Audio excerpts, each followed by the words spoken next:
Oh, wait, you're listening? Okay. All right. Okay. All right. You're listening to Radiolab. Radiolab. From WNYC. See? Yeah. You right in here. Awesome. You're going to be speaking into that microphone. This guy? Nope, the one closer Okay. here.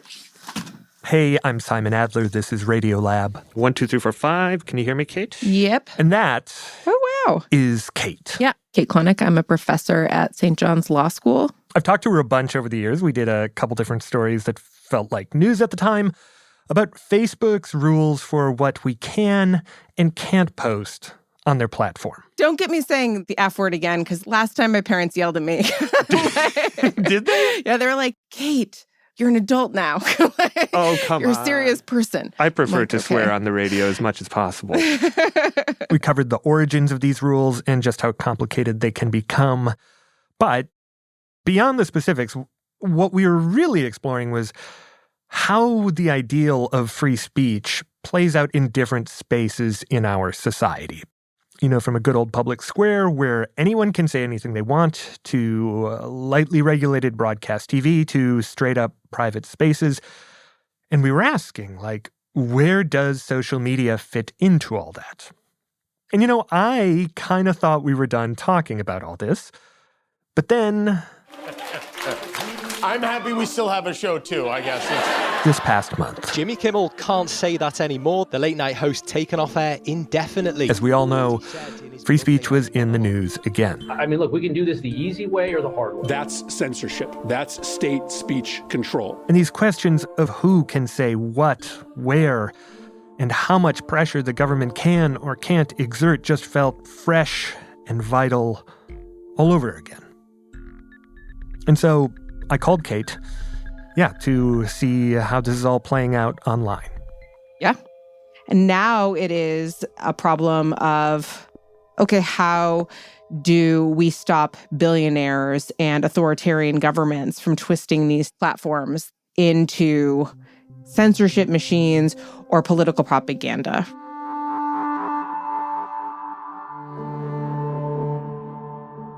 Okay. I know, that's kind of how I feel too. Well, I guess before we get into all of that, let's build a bit of a foundation first. Sure. So I guess how has the actual practice of keeping stuff up and taking stuff down changed, and why? Sure. So the main thing from the last time we talked that has really, truly changed from like 2020 to 2025 is the rise of TikTok. I mean, if you will remember, like in 2 short years, it had basically caught up with 12 years of Facebook's growth. And I mean, TikTok has a different way that they run their content moderation. Okay, how so? Well, when we spoke in these past episodes, one of the assumptions of content moderation when it was getting off the ground, be it Facebook or Instagram or YouTube, was that we don't want to censor people unnecessarily. Yep. And so you would keep content up until it was reported as being harmful. And then you would make rules that would limit and try to preserve voice as much as possible, as they put it. That was like the industry term for free speech, voice. There were limits to that, obviously. But generally, like, it was a keep it up unless we have to take it down type of thing. But that's not TikTok. TikTok comes from, obviously, China, and it comes from a censorship kind of authoritarian CCP culture. And I mean, I believe the Chinese kind of approach to speech is very reflected in the algorithm that TikTok uses. It is not a default, everyone should see everything. This is a free world, and people have a right to say whatever they want, even if it's a private platform. It is we get to determine what people see and say. And that's it. So they're just taking tons and tons and tons of stuff down. Oh, I mean, no. Okay. TikTok, it pre-screens such a volume of content that it determines to not be outside of certain political parameters. And so they're less likely to cause negative interaction effects, to put kind of an economic term on it. if I can put a stupid man's term on it, it's like they are choosing to push things up instead of pull things down. That's a perfect way of thinking about it. And they push things up that are very milquetoast, very like happy, make you feel good, very apolitical. And so this is basically downranking or shadow banning. The idea that you're going to manipulate the algorithm to not delete the content, but not promote it. And in addition to that, the algorithm is constantly improving and iterating on all the behavioral signals that you give it. And so it's able to provide a very addictive and expectation meeting product. Yeah, product. I mean, there's no way. I'm like, I almost said experience, but I'm like, yeah, it's kind of, but it's not. It's. I don't know what it is. I have a confession, which is that I've maybe spent 5 minutes on TikTok in my life. I don't have TikTok. You don't either. Well, I have like rules for some of these things. Okay. But you know, I study online speech for a living, so it seems kind of crazy. But I don't need to actually be on TikTok for TikTok to be all over my life. I see TikTok videos constantly. Sure. They're cross-posted. I don't need to actually be on TikTok. Well, and on that, it is interesting that TikTok figured out how to make banal stuff compelling. Because we were certainly told that, well, the reason Facebook wants to leave some of this stuff up is because it's the highly emotive, highly reactive stuff that keeps people around. So what did we have wrong there? Or was this just like an adjacent path to the same outcome, which is keeping people on a platform? Oh, I mean, I think that it's actually fascinating. You know, what they figured out is it is a format of video that people are hooked by. Okay. And so it does not really matter. You will find yourself often watching things that you didn't know you were interested in, but like you're just compelled by certain types of couples that like look very different from each other, doing any type of like interaction. Fascinating. So it's like Facebook figured out the sort of information that would keep you there. TikTok figured out how to package any information to keep you there. Yes, that's like one way of thinking about it. Like, oh, God. Yeah. I mean, you know, but this is not new. I mean, like advertisers have been doing this forever. Sure. Right? Like this is, you know, it's just a very different business model. It is a very different product model. And it seems to then be a very different informational ecosystem you're creating, because if you're pushing up everything that falls within certain bounds, and you're deciding what those bounds are, it becomes far more, like, is controlled the right word? What's the word? Yeah, it's controlled, but it's also, in like a certain way, is even more dangerous because like the ultimate in censorship in American First Amendment law is really prior restraint. Wait, Excuse me. What is prior restraint? Prior restraint is censorship before something goes up or is ever published. Oh, so it's not redacted. It's that it was never printed. Exactly. That is the exact distinction. And it's important because the existence of this redaction, the proof that it was removed from Facebook, is actually evidence that censorship has happened, right? Right. Whereas with TikTok, you never even know what you missed. You never even know what you were kept from seeing. And that is really, unfortunately, what we're staring down at this moment, because in the last 5 years, American social media has moved towards TikTok's approach to content moderation.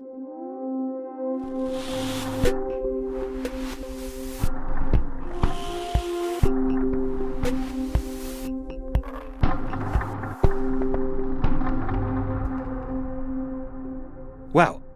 Okay, I didn't expect us to be talking about TikTok so much, but I'm glad we have. So, if I'm telling the story of this, it's like, once upon a time, Facebook creates content moderation for everything, all these policies, all these rules. Meanwhile, TikTok is sort of lurking across the Pacific, eventually jumps over, and Zuckerberg and the Silicon Valley folks see they're doing it this very different way. When does that actually start to shift, not just the way Facebook is thinking about its content moderation, but also maybe the way people are experiencing Facebook as a result? That is not as clear. But the biggest sea change is the one that you're thinking of. Hey everyone. I want to talk about something important today because it's time to get back to our roots around free expression on Facebook and Instagram. which is the one that happened on January 7th of this year, 2025, when Mark Zuckerberg announced the end of the fact-checking program. We've reached a point where it's just too many mistakes and too much censorship. And that he was going to try to move towards a community notes-based system of content moderation. So we're going to get back to our roots and focus on reducing mistakes, simplifying our policies, and restoring free expression on our platforms. And I mean, I think that it was and it wasn't a sea change. Okay, well, and talk to me when we say Facebook got rid of its fact-checking, at its sort of height, what was Facebook's fact-checking? Okay, so not much, which is why this was a really, which is why this was such a frustrating announcement, and it was frustrating that the media focused on it so much. The fact-checking was like a commitment to fact-checking because there had been so much clamor about mis or disinformation, but they were removing posts days after they were flagged, and it was very small. And so to watch it go on the chopping block was really more of a signal to a very particular person and to a very particular party that felt like big tech censorship was coming for them. And we can get into a whole kind of conversation about whether or not that was reality-based, but that was kind of the complaint. Right. And if I'm going to mount the best defense for conservatives about censorship by big tech, it would be that during the pandemic, there was sort of a party line as to what was an acceptable way to talk about the origins of the pandemic, right? Yeah. And you can even go before the pandemic. Okay, you could take it before. There's a few things. And one of them was... There are serious questions for Joe Biden this evening following the publication of emails allegedly belonging to his son Hunter. The Hunter Biden laptop scandal. Reporting lays out purported emails between Hunter Biden and a Ukrainian businessman. New York Post. They broke the story and links to that were taken off Facebook and Twitter. That was absolutely censored. And what was the justification by Facebook? Well, that was happening a couple weeks before the 2020 election. And so what had been the huge concern for Facebook and all these other companies was how social media impacted the 2016 election. And so they made a lot of big changes. And one of them was just kind of we're not going to allow things that could possibly be foreign influence to stay up because this is exactly what we got yelled at in 2016. And so they kind of overcorrected. And I think in hindsight, it was a really hard call and maybe probably the wrong one. And then you extend that to the Wuhan lab leak. Now, those were just insane issues. And look at us, we're still talking about them today. It's not like they were that censored, unlike going to, say, China, where it's you're Tank Man. And they're like, who? Yeah. Right? Because there are no photos of Tank Man. Right. They are not published. Right? And so it's not I just also... Point taken. Okay, well, so then, what has changed then?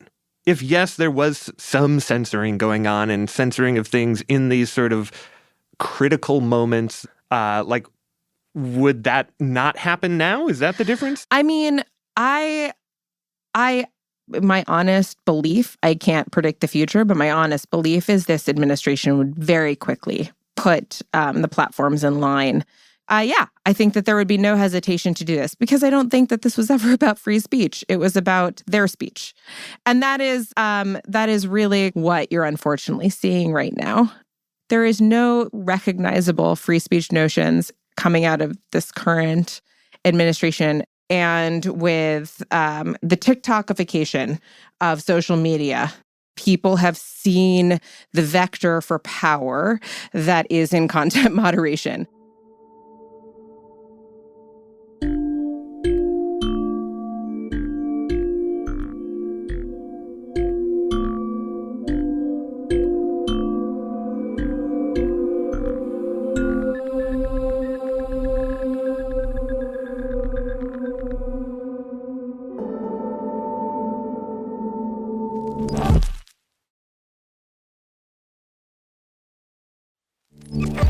Okay, so Kate, you were saying that TikTok has this fundamentally different approach to content moderation.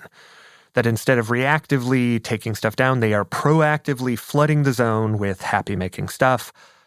That Facebook and X and others have taken notice and started adopting this approach.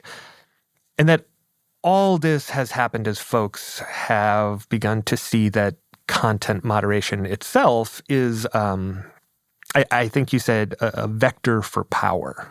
Yeah, I think that basically what you're seeing is the power over what appears in your feed or doesn't appear in your feed, or the types of new content that you're recommended, or the first commenters that you see on a video that you just watched. That type of control is an ability that we've never seen before. Okay. I remember when I was first writing about this in like 2017, 2018, presenting my research, one of the things that people were so concerned with was filter bubbles. Yeah. Well, we're going to be in these filter bubbles fed to us by the algorithm. And as it turns out, that was one, very true that would happen. But also, even maybe more disturbingly, we don't even need filter bubbles anymore. People are just choosing platforms based on the types of content that they expect to find there. And in that way, so if we were gone from filter bubbles to platform islands, where the owners of the platform get to push up whatever it is that fits whatever their ideological ends are. China and TikTok, it seems to be like milquetoast stuff that's not going to rile you up, but it's going to keep your eyeballs on here. It feels a little bit like X, formerly Twitter, is the mirror image where it's like, we're just going to rile you up all the time. Is that right? And is that what we're going to just see more of, which is come to this platform island for emotion A, come to that platform island for emotion B? I think that that's exactly right. I mean, yeah. I mean, that's what we go to the movies for. That's what we turn into like certain types of things for, right? Yeah. I'm not in the mood for, a horror film. So I don't go to a horror film. This kind of approach is much easier to moderate. People get much less upset. Yeah. And it's much cheaper. Because there is not as much reactive content moderation to do. You don't have to employ hundreds of people in call centers to review every report of something that's been flagged. And so this has kind of become the new standard. I remember one of the big questions, probably in the first piece we did, was this question of like, what kind of a space to consider Facebook? Because the First Amendment treats private spaces differently than public spaces. So it matters whether or not Facebook is more like a mall or a public square. And so given all these changes you just mentioned, like, what is the metaphor now? I have one based on what you said, but I'm curious what yours is. No, I mean, I've always liked the mall metaphor, and it has a weird, squirrely little place in First Amendment law in a bunch of cases. But I want to hear I kind of want to hear what yours is. Well, to me, it's now, or certainly the direction things seem headed, based on what you've said, is that it's just broadcast again. Yeah. And with broadcast, there is no free speech, right? No. Like ABC, NBC, they can cancel a show at any time. They get to decide exactly what the evening lineup is. But with this, with social media, it's like a broadcast camouflaged as an organically generated thing. 100%. You can shadow ban or take down or limit the reach, but it doesn't even have to be that subtle. Like Elon Musk always showing up in my feed, even though I don't follow Elon Musk, is like having Rupert Murdoch in like the interstitial spaces before every commercial break at Fox News, like directly telling me what I should think. That isn't subtle. Like that is the other thing about this that is maybe the scariest part of the last couple of months, is that none of it even is super pretextual. Like there isn't a lot of like excuses. We're not even hiding behind algorithms anymore. It is just the owner of the platform saying the thing out loud and forcing everyone to see it if they're on his platform. I think that if you're going to all of these different platform islands, the other thing is like, how do we change those? To use regulatory regimes to try to control how they speak is obviously a problematic thing by any type of measure. We don't want governments controlling speech for the exact reason of all of the authoritarianism we've just discussed. And so I think that it's very hard. Sorry, if I can jump in there, though, but it does fit like, I'm not for and have never been for the federal government coming in and molding Facebook's content moderation policies. Of course not. But if something no longer resembles a public square at all and instead has become to keep reusing my label, like a camouflaged broadcasting network where it's like, yeah, these are individuals saying something that they believe in, but then that is being collated, amassed, and pushed out as a opinion-changing product by someone on high. I am okay at that point with there being some sort of regulation. It's not regulating maybe what people are allowed to post, but maybe how it's being aggregated. I don't know. There have to be somebody smarter than me who could come up with these sorts of rules. No, I mean, like every Western state has some type of media regulator specifically to avoid maybe like 2 or 3 people controlling all of media. Right? But all of a sudden we're like on the internet, and yes, there's an infinite amount of content on the internet, but is it so infinite? Like if we're talking about like the same 3 main places that people are going to for their news, people are going to for their daily interactions, people are going to feel like they're part of a conversation, their water cooler, their public square, whatever it is. If that is like 3 people and they're all friends of the president, like that's a problem. And maybe even more importantly, journalists, they go to X, they go to Blue Sky, they go to YouTube, they go to TikTok, and they report things that are happening in those places as if they're real places that things are happening.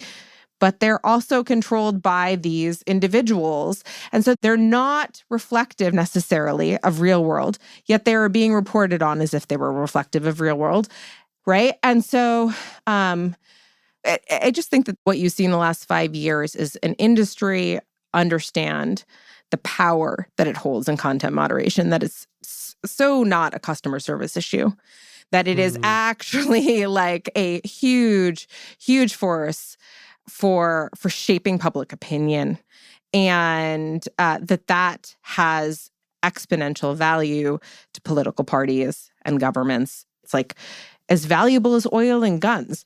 Because how you push things, what you keep up, what you take down. I mean, this is how you can basically create, the rise and fall of presidencies if you want to, or political parties. And they know how to market them to you, no matter how niche you are. And that's scalable. And so, it's a way to make a lot of money. And then it's a way to control a lot of minds. I think one of the reasons you and I have gotten along so well over the years and have worked so well together in this now trilogy of stories is that we both had sort of an unorthodox approach to this. Most people were saying that these Facebook guys were idiots, that they're bad, that they're causing lots of trouble, that we should just cast scorn upon them. Yeah. And you, and then me sort of following your lead, were more like, what if we actually try to understand this problem? And I guess now, with hindsight, I'm wondering, did we miss something here? Were we sort of played the fool? It wouldn't be the first time that someone has told me that in some way I'm a useful idiot to Facebook or in some type of capacity. I didn't say, I would say we would be useful idiots. So I didn't call you. I'm asking if we are, is the question. I feel as if a lot of people, and a lot of what we've said today, people will be like, of course this is what happened. This is what we were saying would happen. But it wasn't fait accompli when we talked about it. It wasn't. Every single one of these solutions has the same flaw at the end of the day to it, which is that these are for-profit companies that do what they want to do. And things change as things settle. So, I don't know. Okay, well, so then, is content moderation sort of dead? I just, this is like a very controversial thing. It really depends on what you mean by that question. There has been a lot of controversy around, are they going to invest in these huge cost centers of trust and safety? Are they going to care about this type of issue? If they can TikTokify everything and just send you down these rabbit holes of endlessly drooly, eye glaze over, WALL-E kind of scene where you're on the couch with your Slurpee, Barcalounger or whatever, watching things. Is that what they're basically going to do? And are they going to have to keep moderating? And I think that the answer is that we're going to increasingly see a automated content moderation system, it's going to increasingly not embody the edges of society and the range of voice that we had at the beginnings of the internet, and that we are going to kind of see a productification of speech.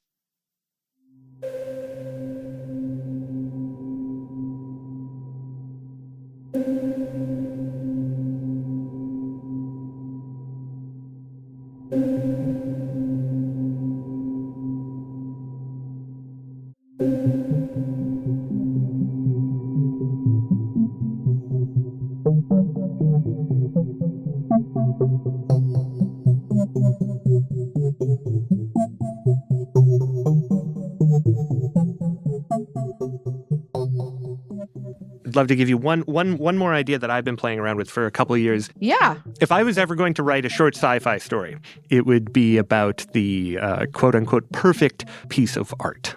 You step in front of it, it does a quick facial scan of you, pulls everything about you that it knows from the internet, and then it puts forward an image perfectly generated for you that will evoke a feeling.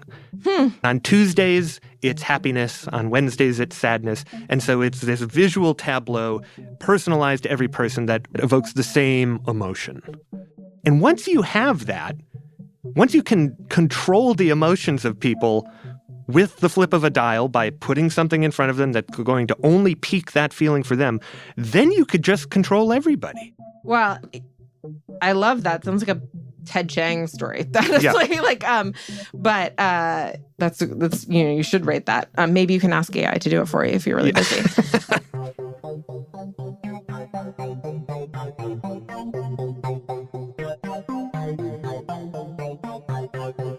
This story was reported and produced by me, Simon Adler, with some original music and sound design by me, mixing done by Jeremy Bloom. Of course, huge thank you to Kate Klonick, as always. And we will be back next week saying some more things. Until then, thanks for listening. All right, we need some of these scripts here. I think we're using this one. Hello. Oh, I can hear myself. Yep. Kid Podcast Crossover Special.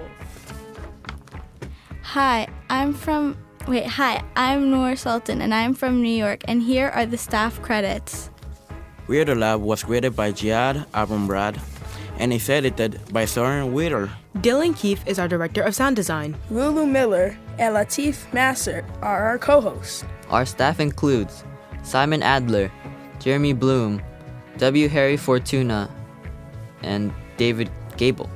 Oh, so I just have to read that one name? Okay. Who? Oh my God! So you have to tap it out.